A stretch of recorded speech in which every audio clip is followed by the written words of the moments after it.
1, 0, -1, -2. I guess I guess we're on the air. Hey, good evening, guys. It's 8 o'clock again. I think it's the 13th of August. That is, if my watch is correct. We're going to be doing another webinar tonight. One on how to leave the bad thoughts behind you and how to think positively. Okay, I had a very busy weekend. Been out touring. My positive thinking is a bit limited, to be honest. I had a few nights of no sleep, so you see me a bit groggy, and sometimes tonight, I hope not, but you might see me overthinking and being a bit like not 100% there. So just letting you know up front, I hope that's all right with you. You know, we all go through these wilder periods in life where we have a lot of things going on, and it's been interesting. I'm Dutch myself. I'm from Holland. I've been touring quite a bit in Ireland. I'm in Ireland right now since 2 years. It's quite cool. Holland is very crowded. Just for you to imagine. I looked it up one time, and Holland is about half the size of Ireland, believe it or not, in terms of square kilometers. We have 18 million people there. So that's like a 6 times over density, right? Anyway, so over the last couple of weeks, I've been to County Mayo, far away from Dublin, where I normally am, doing traveling, promotion, and these kind of things. And so, yeah, that explains a little bit the lack of sleep. Just letting you know up front, if you wonder like, oh, why does he look so tired? Well, that's the reason. Okay. So we have tonight, we got Dean here, Rebecca, Saul, Stephanie. Maybe I shouldn't have made that announcement because a few people already left. So it's like, okay, that's too much for me. I'm going to disappear. Maybe still more people might actually join in. We're also in the middle of summer, and so we do notice that yeah, there's less attendance in the summer period. Good. So Nathan is about to come in. I see Dean here. I guess Dean is your first time. Welcome. Rebecca Morehouse, good to see your name again. I know I sent you a personal message on Meetup. Not sure if this is your first time or if you've been here before already. Either way, welcome. It's great to have you. We have Saul. Suppose Saul, you might be from Spain or Latin America. Sounds like a very Spanish name to me. Michael Sheridan just joined us again. That's great. Great, Michael, to have you again. So maybe you guys just heard my introduction. Now, as you can imagine, I only have a camera in front of me. So you guys can see me, I can't see you. It's always nice to do a little bit of you know, getting to know each other. So maybe you want to share why did you come to this webinar? And maybe you also want to share where you're from. So where are you from and why are you joining this webinar? The chat is wide open, so feel free to put something in the chat. It's nice to get acquainted with one another. It's nice to know why you are here. Why did you come to this webinar? You know, maybe you have a particular reason that you want to know more about the subject. Please let us know. Put something in the chat, and then also let us know where you're from. That's kind of cool. So Jag is here again. Welcome, Jag. Good. Now, let me give you just a couple of seconds to see if anything pops up in the chat. Once again, where you're from, why do you join this webinar? I'm sure we're all curious. It's nice to get acquainted with one another and see who is actually in here tonight. You might see me looking at my screen. So, Jack, good evening, everybody. Saul, okay. So, hi, everybody. My first time here. I'm from Northern Europe. Oh, that's amazing. That's amazing. I studied some Spanish in the past. Also lived in the Caribbean, in Venezuela for a while. So, Saul, quite frankly, yeah, I was expecting you to be from Spain or have a Spanish background. Cool. Now, obviously, the whole topic about the topic of tonight is all about how do we actually convert or go from negative thinking to more positive thinking. Yeah, that's the whole idea about tonight. And I'm going to be using a book that's coming from an international bestseller. The author is L. Ron Hubbard. He did a lot of research on the mind and life. Of his works, he sold more than 140 million copies, and he appears 3 times in the Guinness Book of Records. So this book that I'm going to be using tonight is called Self-Analysis.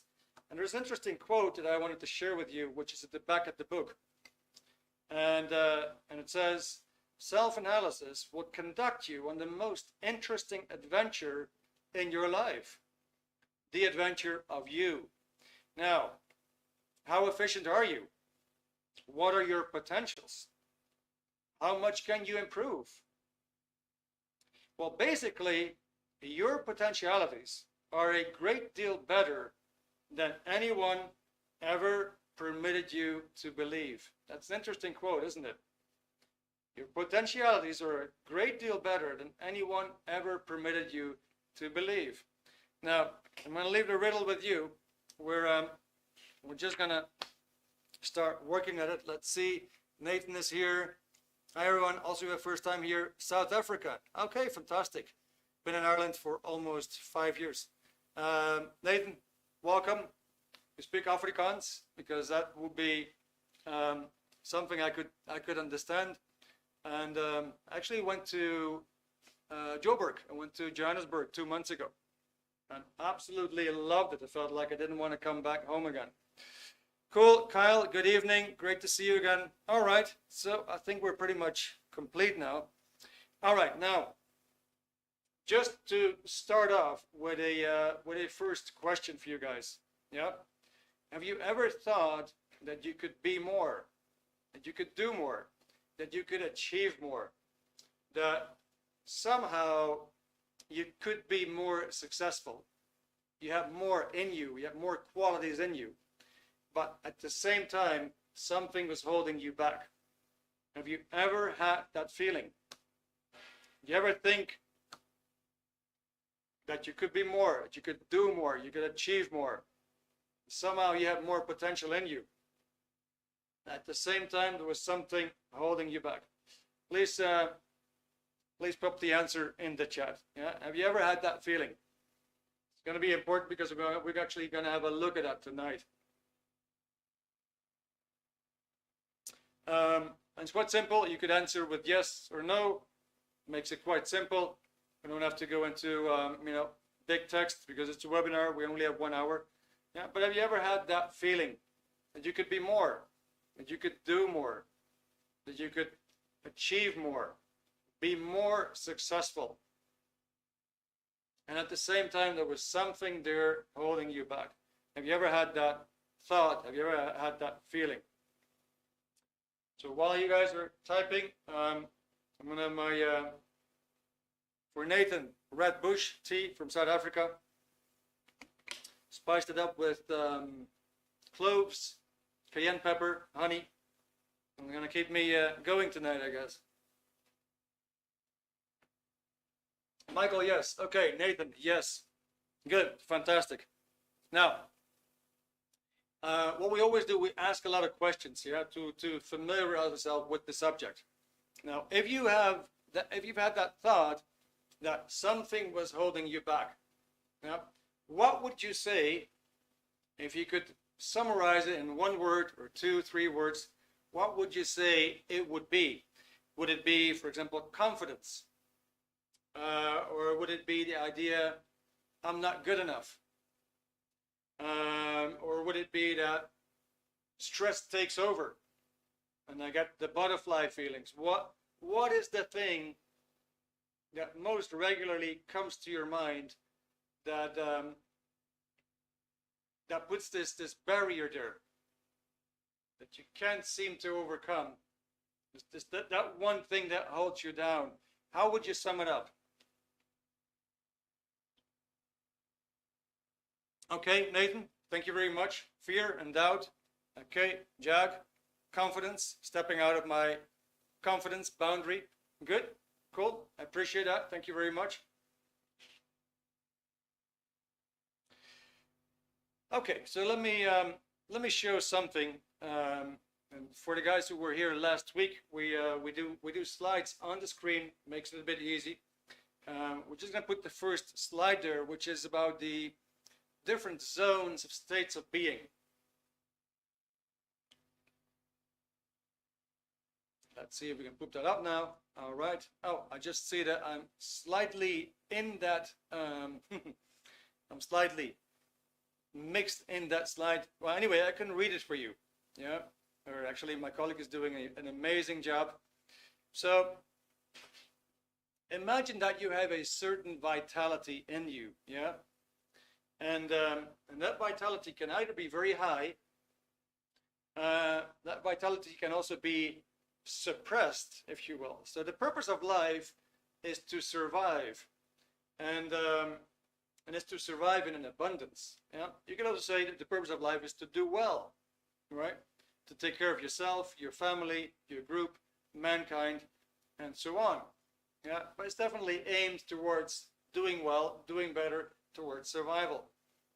Now, you're probably very familiar that if you, for example, if you turn on the TV, you watch the news, or you read the newspaper, and you get all the bad news, that concept of your survival, that is, you could say, under attack, right? You read some articles, and it says, well, the unemployment is up, and inflation is rampant. Country A and B, they're in war together, and other countries are following in their wake, something like that. And you go like, gosh, how can I possibly survive like that, right? How is that possibly happy? So you could see here on the screen, I'm showing you like 4 zones there. Yeah, the upper zone in zone 3 is where a person feels happy. Yeah, he's got an overall well-being, and so that would be like, you could almost say that would be like an optimum zone to be in. If he's experiencing more suppression in life, things are putting him down upon, we're going to talk about that a little bit later, then he might actually go to the next zone, zone 2, where you have a level of a kind of like a bearable existence. Below that, the person would protest quite a lot and fight against it, right? And below that, you would actually have a zone where a person would give up. Now, so you can imagine that if you just subdivide it like this, you know, you could actually put everybody, every single person, in one of these zones. Yeah, the more higher up, the better the person survives. The thinking gets more and more positive, and the lower the person goes, the more actually he approaches death. He's approaching succumbing, giving up. So, for example, in zone 0, right, it says the zone of apathy. So apathy is basically giving up. It's a hopelessness.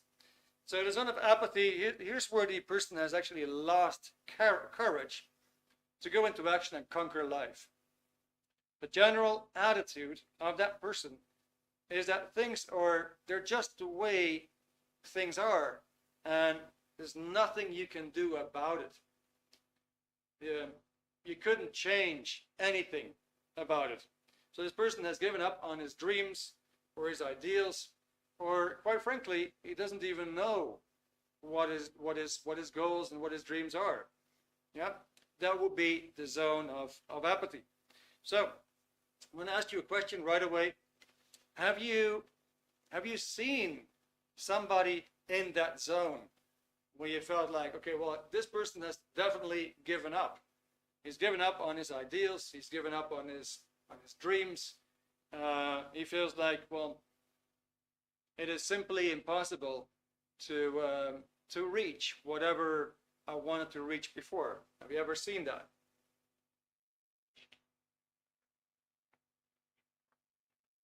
You might say quick yes or no. That's fine. And otherwise, we'll just move on. So Zone 1. Zone 1 is that where a person is in anger. Or he might be very, very critical. He might be hostile, right? So here you have a person who's in disagreement with a lot of things. He might become critical. He starts nagging. He's like complaining, and that's his level, you could say, of communication and acting with life. He's finding fault with a lot of things. Have you seen that? Have you seen somebody in that zone? So, if we go one up again, you have a level of bearable existence, right? The person is getting by. He hasn't really got clear goals to pursue. He doesn't really find any goals right away, anything that he actually wants to do. So you might actually say this person's life has become a little bit boring. He's grinding perhaps the 9-to-5 job, but he's somehow still making it in life. Yeah. And then of course where we want to be, you could say it would be in zone 3. Here we find enthusiastic and cheerful people. Yeah, you can actually see that when we start to go up, the energy levels, the vitality is actually increasing. So in zone 3, you find enthusiastic and cheerful people. They mostly succeed in their actions. They enjoy their friendships. They're mentally and physically in a pretty good shape. All right, now there's actually another zone above zone 3. And that is the zone where a person is happy mentally. And basically, imagine that, for example, when you go through life and when you find new goals, one of the things that you might find right away is bears on the road. In other words, you might find obstacles. You have something in mind that you want to do, and your mind tells you or gives you reasons why it's not possible, why it is going to be difficult. In other words, you're going to see bears on the road, and with that, it makes it very, very hard to basically make a route to your future, right? But above the zone 3 that we just showed, there's a zone where a person is mentally happy, and his level of survival is very, very, very high. Yeah, that person you could call a clear, and a clear is a certain state that anybody can achieve nowadays. Clears are actually being made all around the world, and so it's a mental state where a person is very happy. His mind is basically free of all that negative thinking. It's free of all these obstacles that the mind would normally put there. And instead of seeing obstacles, the person is much more seeing the challenges and the game to overcome and take those challenges. Yeah, so that would be in zone 4. Good. Now, if we have that, what I want to show you is a little bit this idea. Let's say we take you as a source of energy. Let's say you have a body.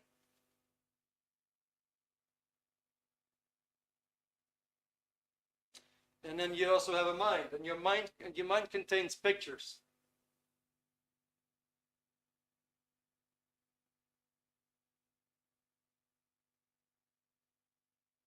So just a very, very quick thing. Maybe you can remember what you had for breakfast this morning, right? Or what you had for lunch today. And you will get some pictures. And if it would say, well, did you ever have a pet, like a dog or a cat or something like that? A picture will come to you. And these are mental images. That would be your mind. And then lastly, we could actually ask, like, okay, so who is looking at these pictures? Well, that would be you. So we could say, okay, let's divide man in 3 parts. There's your body, there's your mind, and you have you. Now, it's very, very interesting to know everything there is to know about you. Like, going back to the book, like, how efficient are you? What are your potentials? How much can you improve? Yeah, questions like that. And you can actually get answers to these questions. It's also very interesting in what is the mind? What is actually happening in your mind? What are you doing with your mind? How do you use it? How can you get rid of the mental blocks or barriers? Yeah. So these two topics are terribly interesting. Perhaps that one is not so interesting. Your body lasts maybe 75 years on average, right? So then the question, of course, is what remains? Well, I'm not going to go into that because it's philosophical. All I can tell you is you can actually find out for yourself. Now, we're going to call you a life force.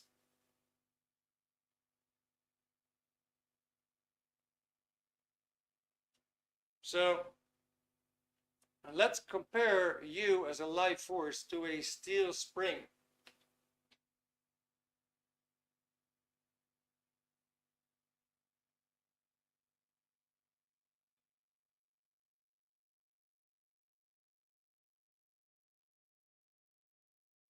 You know, it would be kind of like, for example, the string that you have in your car, right? So your car has got like 4 springs, and that makes your car go up and down, right?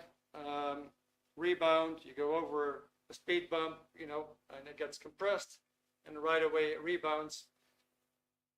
You got something similar to life force. Now, an interesting thing is that there might be tremendous quantities of that life force available. And that's why I just asked you the question in the very beginning. Have you ever had the idea that you could be more, you could do more, you could have more, right? You could be more successful, you could achieve more. Well, you're probably familiar with Albert Einstein, who said that we're probably only using like 10% of our potential. That will be like so much of that life force. In other words, you have 90% more to go. So that life force can be compressed. Let me give you a little example. Let's say we take little Johnny, and he's very, very energetic. He's a little kid. He runs the whole day, maybe on 1 sandwich or 1 apple, right? And he's got this tremendous life force in him, this tremendous energy in him. Yeah, it's a mental energy, to be honest. So Johnny is running, and he trips, he falls, he hurts himself, and now he's in pain. So that spring, that life force, yeah, it just gets temporarily compressed.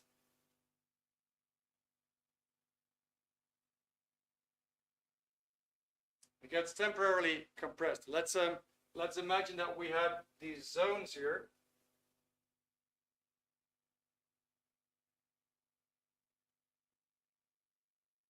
We had apathy there, and then we had anger here, and we had bearable,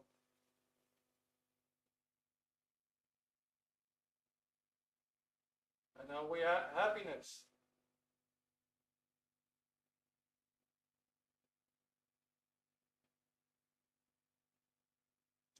So let's say Johnny trips, right, and was happy before, but he trips and he's hurt, and maybe up to that point he might be very upset with whatever made him fall.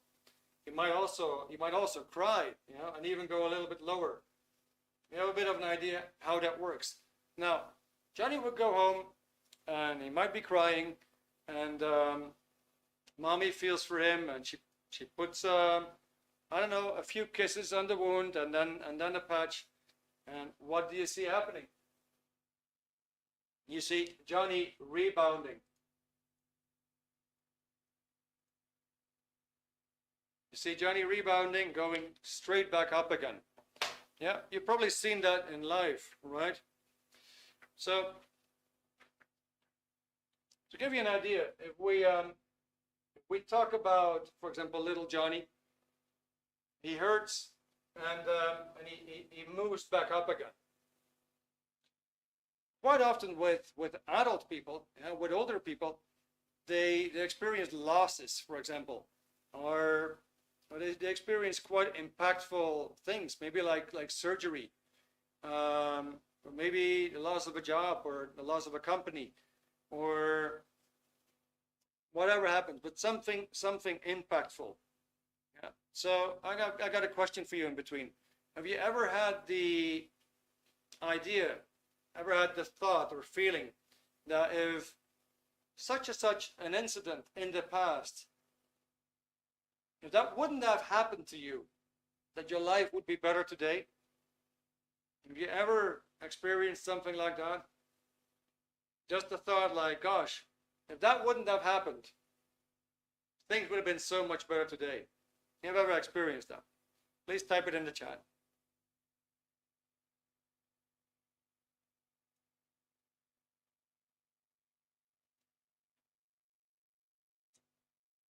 Hey, Anita, I see that you're back too. That is great.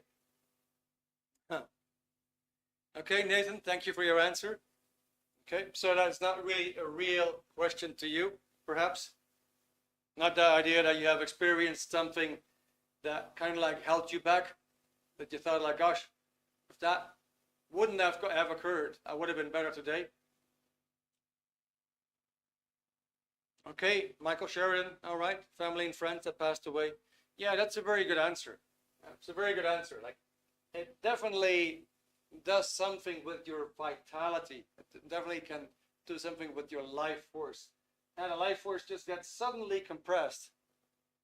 And then what may happen is that you feel like you do want to rebound, you simply don't know how, right? And then an individual can actually get stuck in it. Yeah. Now, what I want to say is that this life force here that seems to be gone actually is not gone at all. Yeah, you can actually reclaim it, and that's where we're going to go tonight. The reclaiming of the life force that seems to be lost. Good. Now, from the three zones, we're going to go to the next concept. And I have a question for you. Let's say you take little Johnny again, and little Johnny is he's cheerful. He's like over there. He's cheerful. He's happy, and he wants to get an ice cream. It's close to 6 o'clock. Mommy is preparing dinner. Little Johnny wants to have an ice cream, so he's like, "Mommy, mommy, I want to have an ice cream." And mommy says, "Hang on, it's 6. We're about to have dinner. You cannot have your ice cream." But Johnny's like, his best friend Peter just got an ice cream, so he can't really see why he shouldn't be getting an ice cream. Right? He wants it so badly. Okay, so what do you think is going to happen if that ice cream is really important to Johnny? He wants to have that ice cream. If mom tells him no, what do you think is going to happen to his emotions? Is he still going to remain cheerful about having the ice cream, or is something going to happen to him emotionally? Something going to happen. Will it remain cheerful, or will it change? What do you think is going to happen? That's a question for you guys. Yeah, what do you think is going to happen? Pop something in the chat. Is he going to remain cheerful about the ice cream, even right now that he still can't have it? Or is something going to change? All right, Michael, probably getting frustrated and angry. Good, thank you. Anybody else? What do you think is going to happen? Johnny wants an ice cream, his mom won't let him. He was all cheerful about the ice cream.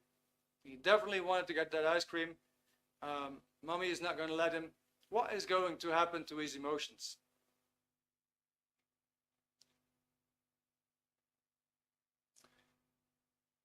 Anita, annoyed. Okay, all right, very good. So what I can tell you is that if that ice cream is really important to him, if it's really important to him, he's probably going to get upset. And he might be like, yeah, but Peter, why can't he get an ice cream? Why can't I have my ice cream? Peter got one. And he might be annoyed, he might be irritated and upset, right? So these answers are very good, guys. Yeah, frustrated, angry, annoyed. If that ice cream is not so super, not so much a must for him, yeah, he might be like, well, okay, all right, we can do that later. So he might be a little bit bored about the whole thing. Yeah. So in other words, if he's here and the ice cream gets like is a must. He must have the ice cream because in his mind that's just the way it works. He's gonna be angry. But if he's kind of like, okay, it's not super important. It's not something that he must have right away, and he can wait for it. Then he actually might go down. Yeah, it's bearable to him. Good. Now, all right. Now let's say he's actually dropping down here to apathy, and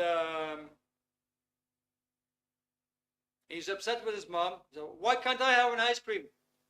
My friend has one. I want an ice cream. And the mom is like, she's responding in the same way. Like, can you shut your mouth?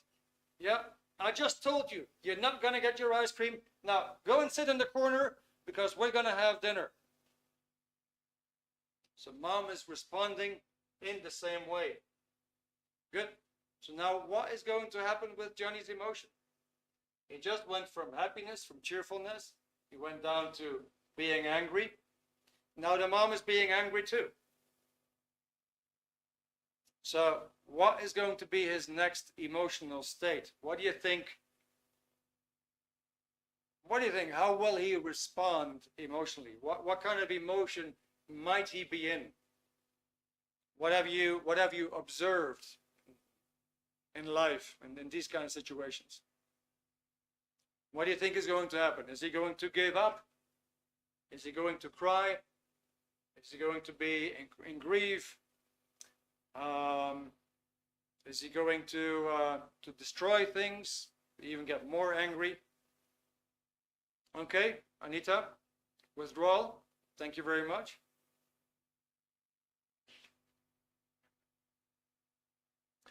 All right, good. So thanks for that. Let's pop the next slide. I hope that fits. It's a bit bigger vertically. Let's see if it works.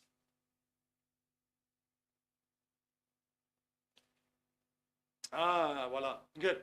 So if we would have like a general subdivision here, we could actually zoom in a bit more and say, well, that person that is normally happy, if you look at the scale, which is a bit more defined, you'll see at the top, you will see enthusiasm at 4.0, and that is the top of the scale, whereas this person basically has a lot of life force.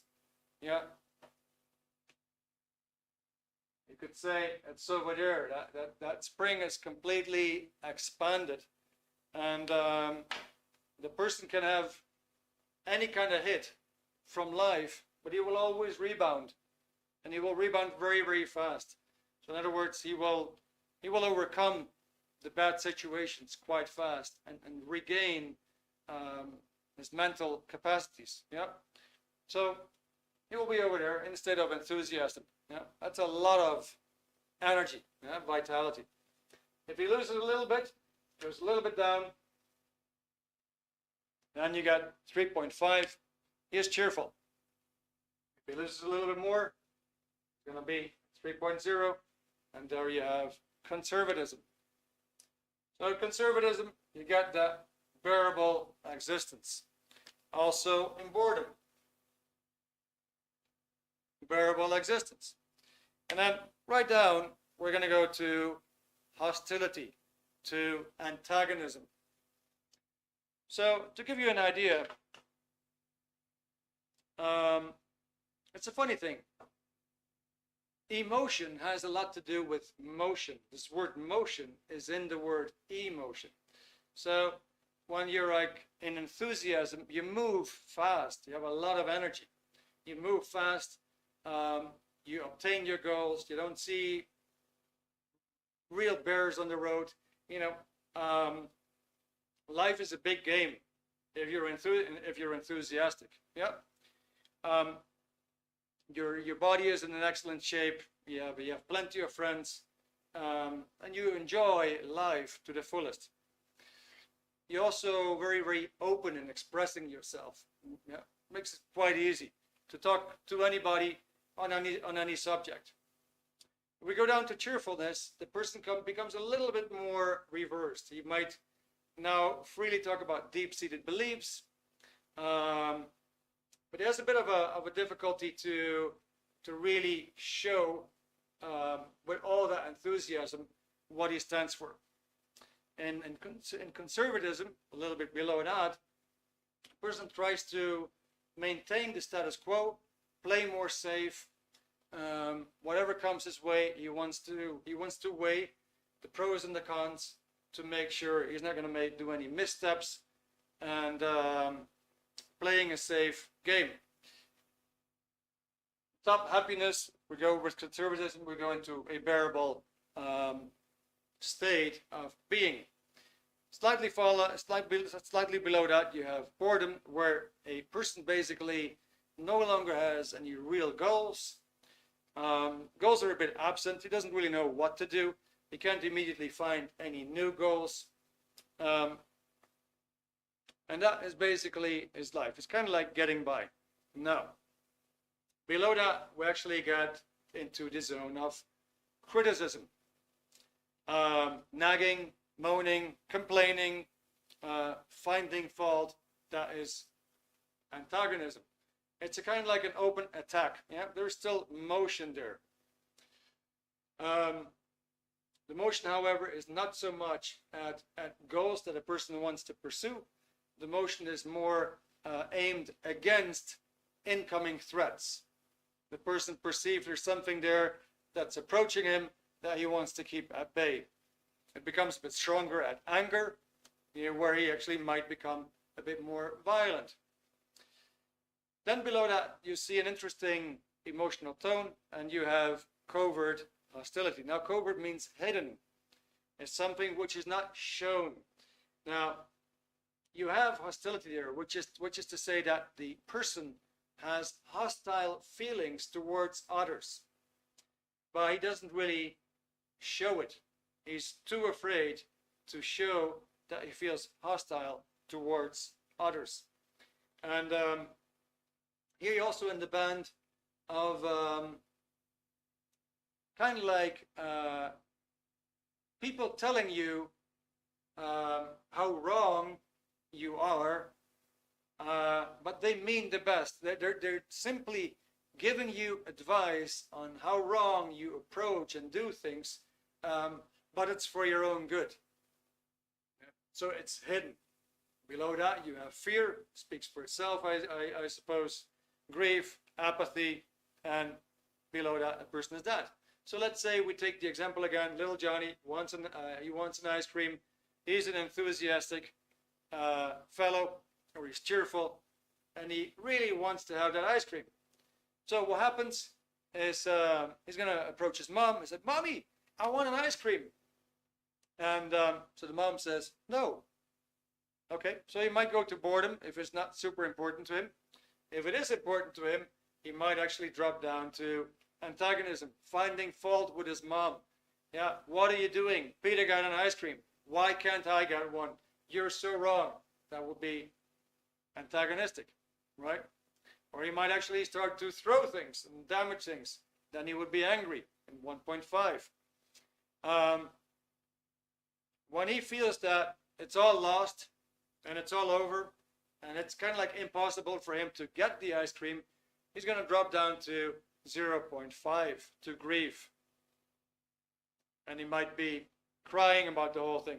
And when it gets so bad that the mom starts to pity him, and it's like, gosh, what am I doing? You know, how much can it hurt to give him an ice cream? I said, well, Johnny, you know, second thought, you can actually have an ice cream. And now by this time, Johnny has actually given up, feeling like he can't even have the ice cream anymore. And he can't even have the ice cream in the future either. And then he would have given up, and then you will find him in apathy. This is how this scale works. Now, the interesting part is that the whole scale, let me see, the whole scale is actually found in this book. And what you have in the book is you actually have tests in there to find out for yourself. I'm just looking for it right now. Find out for yourself, where are you on that scale? So first of all, you have a chart of evaluation. Now the interesting thing about that scale is that everybody is somewhere on that scale. You could move up. You're in good company, and you're having a very, very nice out, and you move up. You're coming back home again, and you move down. And you get some bad news, you move down. You get some good news, and you move up. But on an average, everybody can be pinpointed to a certain position on the scale. Now, it's fascinating to find out for yourself, where am I on that scale? Now, imagine that knowing where you are on that scale, or knowing where somebody else is on that scale, you can actually predict the medical range that the person is in. You can actually predict how a person behaves sexually, how he will handle kids, children. You could also predict how much command this person has over the environment. You could also quite accurately know if he's telling the truth or if he isn't. In other words, you can predict his handling of truth. You could actually predict how he speaks, how he talks. But you can also turn the whole thing around, and you can actually look at a person's possessions. You could actually look at a person's health. You could look at how the person behaves sexually, how he handles kids, how he handles the environment, and you pretty much have the person pinpointed on the scale. You can do that for yourself. So in this book, you'll actually find tests to know for yourself, where am I on that scale? Now, why am I telling you this? Because the whole purpose of the book is actually to move you up on the scale. That is the purpose of the book. So, like I said in the beginning, or half an hour ago, you actually have way more life force in you. You have way more potential in you than you're actually using. And you might actually agree with that statement from Albert Einstein, where he says, we probably only use 10% of our potential. Well, imagine that you could gain 90%. Yeah? That'd be right. That'd be quite amazing, right? Yeah, that'd be something. So if you are, for example, let's say you are procrastinating. You're postponing things to later. You kind of like feel some fear to get going, to take a decision, to go into action.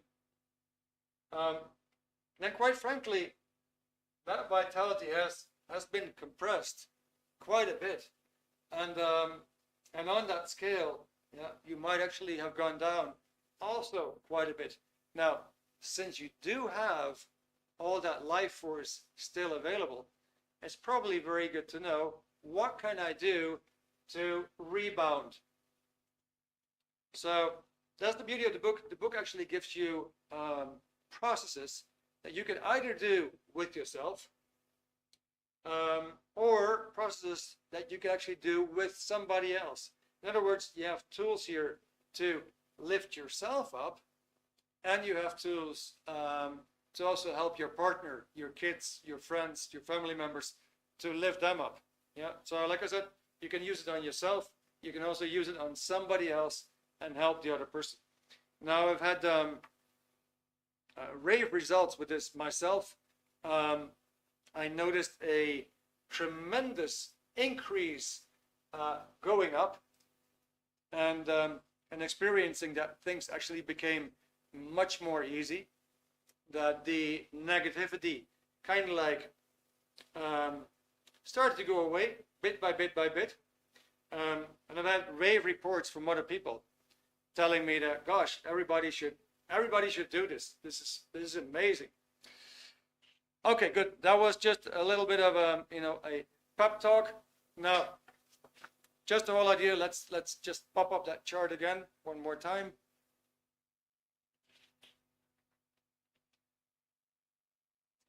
So, if we just glance again over the chart, yeah, then you might agree that, for example, the person in enthusiasm or in cheerfulness, yeah, is quite positive about achieving his goals.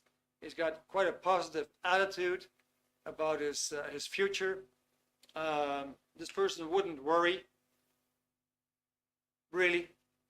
And when we go down to the lower zones, for example, let's say fear, grief, apathy.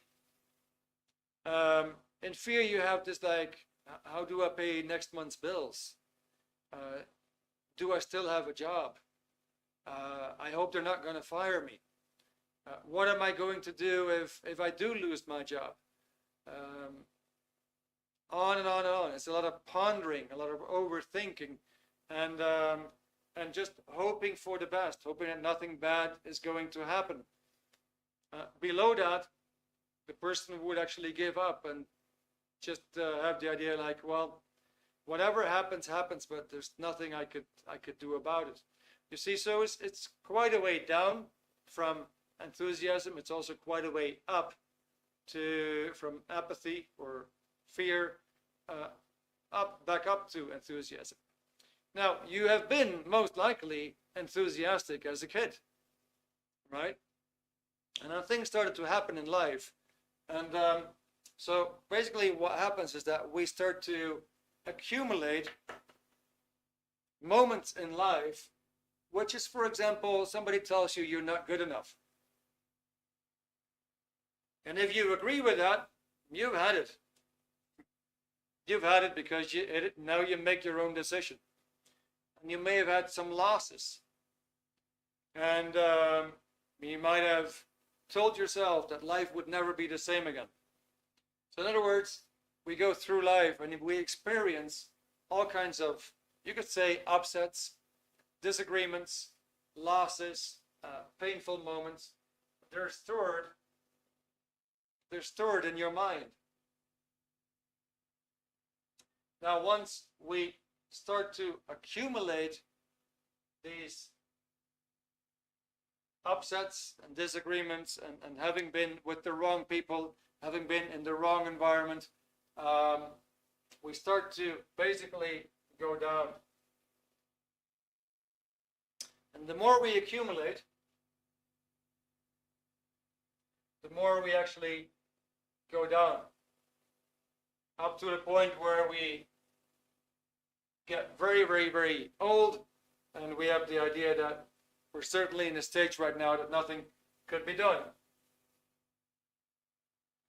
And that is basically how it works. The mind starts to accumulate all kinds of unwanted, undesired experiences, and we kind of like get stuck in these moments. And what happens is that the more we accumulate over there, the more we the more we seem to lose that life force. And that spring gets compressed. Now, up till now, there was no real solution to turn the whole thing around.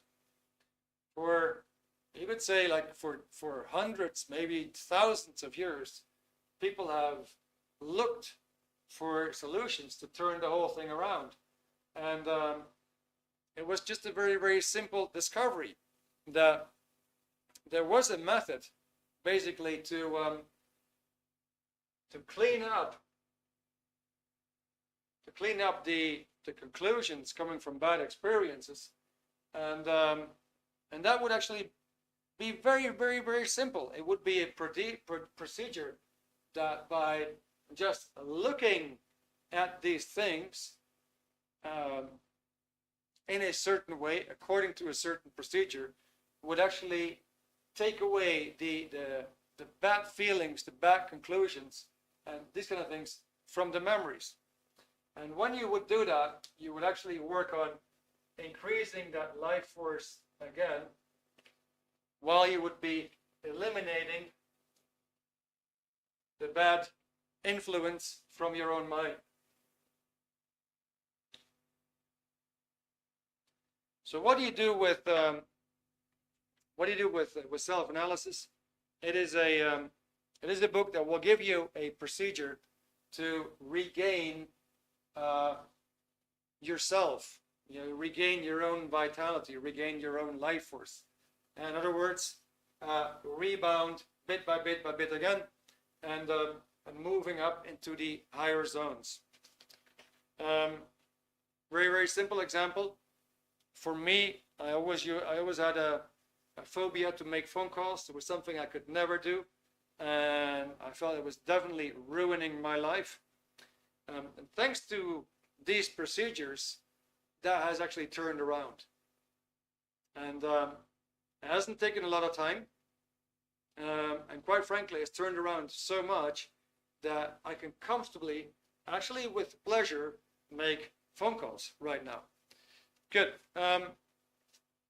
I've been talking a lot, and that is because normally I do, to be honest with you, normally I do a bit more preparation, but I've been having very, very busy days, and I didn't really have the chance to put a lot of questions there for you.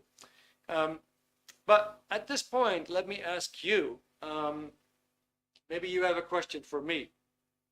We're close to 9 o'clock. I just realized that we were that the topic of tonight was on negative thoughts, positive thoughts. Obviously, the positive thinking occurs here, the negative thinking occurs there, right? And you do have all that vitality. That is my statement for tonight. You do have all that vitality to gradually get out of the negative and move into the positive. And that is because you have actually been there. You have been there, and gradually, because life will just keep throwing things at you, gradually you started to move down. But you have actually been up, and you can actually get back up. And it is far more easy and far less complex than many people think it is.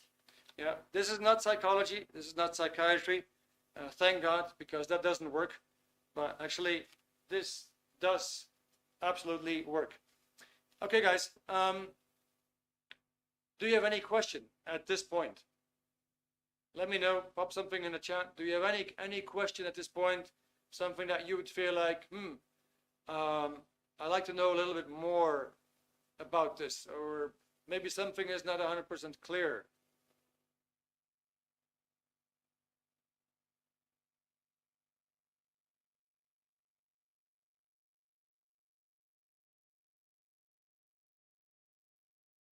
Feel free to put something in the chat.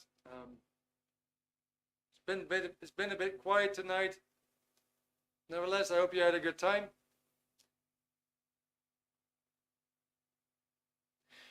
Okay, good. All right. So is self-analysis an ongoing process? Thank you, Michael.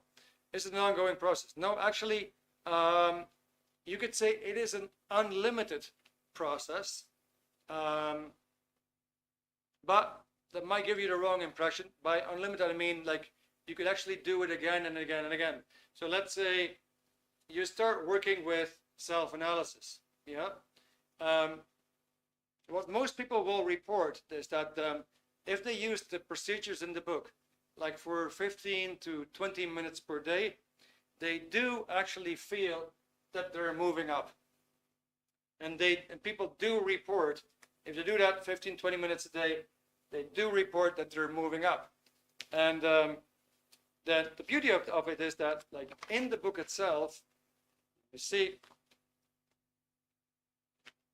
in the book itself, you have the tests. So you could actually say, well, okay, you know what? Let me do this test on myself, and let me fill in the chart, maybe with a pencil, and let me do that test again in 4 weeks from now, and then see, did anything change? And that's the beauty. Actually, people do see that they're moving up. So at some point, you might actually notice that, hey, you know, I've actually moved up quite a bit. There's other books, there's more powerful processes. What I just mentioned is like we're potentially using only 10% of our potential. So if there's still 90% more to gain, you're not going to get the full 90% from self-analysis alone. But you will get a good chunk. So that's why I say it is limited in a certain way, in that way that it will bring you quite a bit up. Now, above that, like I said, there's clears. People have a very, very clear thinking, IQs of 140 and up, very, very competent. It's a state that anybody can achieve.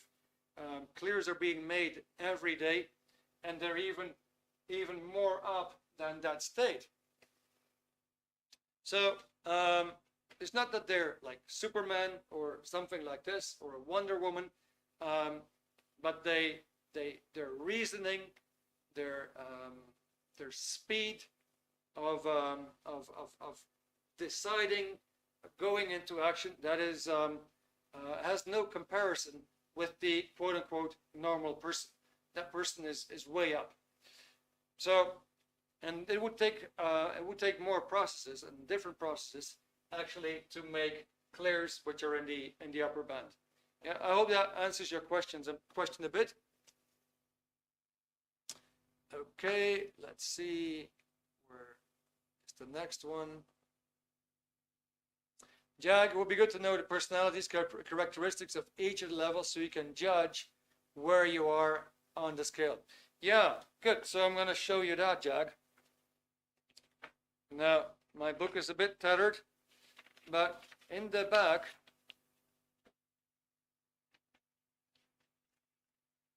you actually have a chart. You can see I highlighted some stuff, but you have a chart there, and one of these columns actually depicts all these emotions.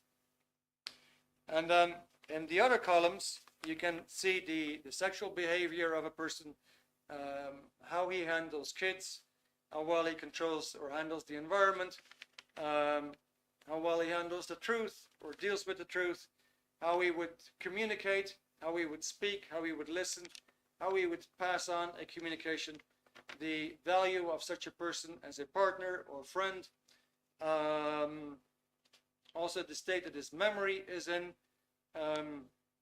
the condition of his own direct environment. You could read his medical condition, and all of that is actually plotted on the chart. So you could read the emotion and then expect the behaviors. Otherwise, you could also notice, for example, a number of behaviors and pinpoint them on the chart, and then you would know, okay, so the person along the line behaves all the way like that. Let's say you see that a person's possessions are in a very, very poor shape, that his clothes look kind of tattered, he seems to be absent, for example, he's doing ups and downs, and he's got certain illnesses. You can actually pinpoint him on the chart, and right away the chart will tell you what is the sexual behavior. Can I trust my kids with this person? Can I trust my possessions with this person? Can I borrow this guy money? Will I ever see it back? And so on. Yeah, you're actually going to get all that information. It's quite fascinating. So that is I would say it's a bonus of the book itself that actually gives you a full chart of predicting human evaluation. So you're definitely going to get that, Jag. Okay, Nathan, can you provide any steps to take? Hang on, let me see. There's something there below. Can you provide any steps I can take to help turn negative thinking into positive thinking? Yes, absolutely, Nathan. What we can do, if you're interested, I could give you a ring, perhaps tomorrow or somewhere during this week, and I could cover a bit more of that with you in detail, provide you with some information. For tonight, since I see it's 9 o'clock, I wanted to end up with you guys. By the way, Nathan, thank you very much. You made me think about that question. Anybody here who is interested in a better survival for himself and accomplishing more, and being more able to have the punches that life gives you and rebound from them, or in case you want to play another game, you're not satisfied with your work, you want to play something, you want to play another game, you want to play a bigger game, you just don't know how. Let me know if you have any questions on that. There's good information around. I will not be your guru, but I can be the messenger, I hope, and help you with that data so you can actually find out for yourself. So I just give you like one personal example. I have many. One of the things is that I completely recovered from this phobia of not being able to make phone calls. Now imagine I graduated as an engineer, had to start working, had to start making appointments, had to meet the targets, and I hated it. I couldn't make calls. Every time I felt like, butterflies, my whole body very, very tense, armpits smelling, just so much stress that there was something there was holding me back so much. I couldn't do it. And it's completely turned around, and it's been very, very stable ever since it has turned around. And I'm just giving you one example. There's many more.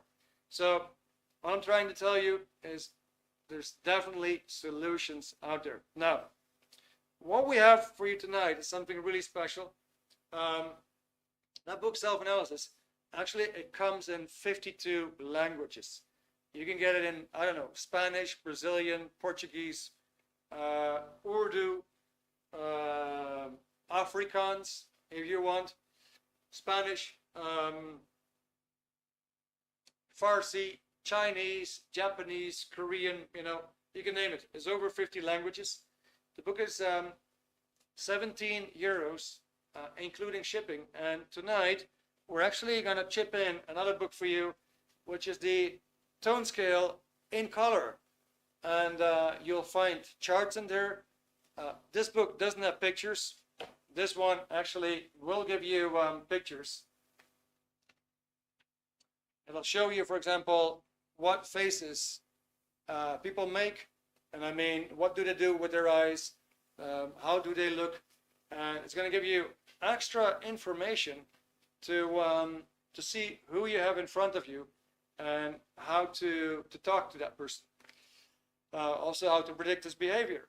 And you're going to have the full emotional tone scale. Now, it doesn't stop at enthusiasm. It goes even way more up.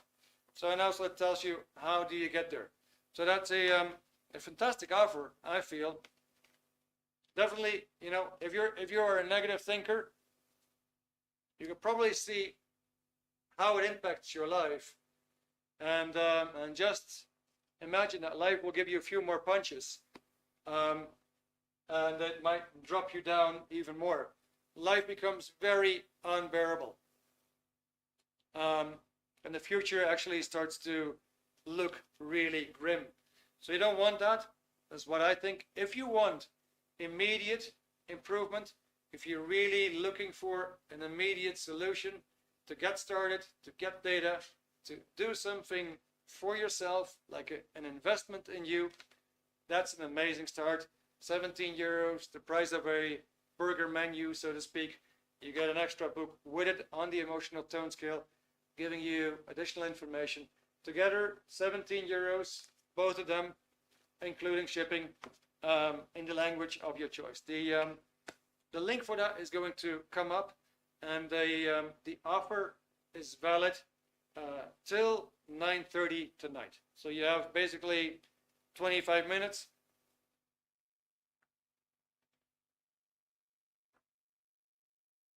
The link should be coming up anytime now. See. Voila, good. Anita, you say, okay, I just want to apologize for being late. Problems connecting. Okay, got that. That's a pity. Okay, self-analysis book. Got the self-analysis book. Okay, good. That's fantastic. Great to hear that you have that book. Nice. So you will do the test. Plenty of distractions. Okay, with my son, grandchildren, impromptu barbecue. Okay, very good. Cool. Dita, I don't see the link in the chat. Let me see. Now I see the link. Okay, good, fantastic. I have to disconnect from the call. Good, thank you, D. All right, Anita, okay, thank you very much. Although I missed the beginning. Okay, guys. Yeah, I think you have been great. And once again, I apologize for this last moment kind of thing. I hope you got something out of it. Once again, if you have any questions for me, please let me know. I'll be very, very happy to share the information with you that you're looking for. Once again, this information might just get you started and might be really meaningful and helpful to move up a bit, okay? Something can be done about it, guys. Yeah, that's what we're gonna end off with. Jack, thank you very much, Erik. Makes sense. Okay. All right. Even treated yourself to an ice cream. Awesome. I think I should do that too. Okay. Can I see the board fully, please? Yeah. Let me just stand aside for a moment.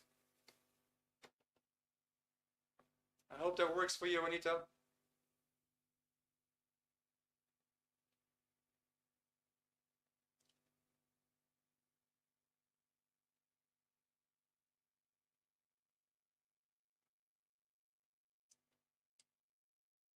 Kyle is always around. He actually wanted to know what kind of tea I was drinking, and it was always ginger tea. Tonight it's Rooibos, Red Bush. So Nathan, up to you, man. Okay, guys. Thank you very much, Anita. I hope that worked out for you with the board. Next week, another title. Thank you very much for being here. You've been a great audience, great listeners. Send me a text if you have any questions, and I hope to see you again next week. Bye for now.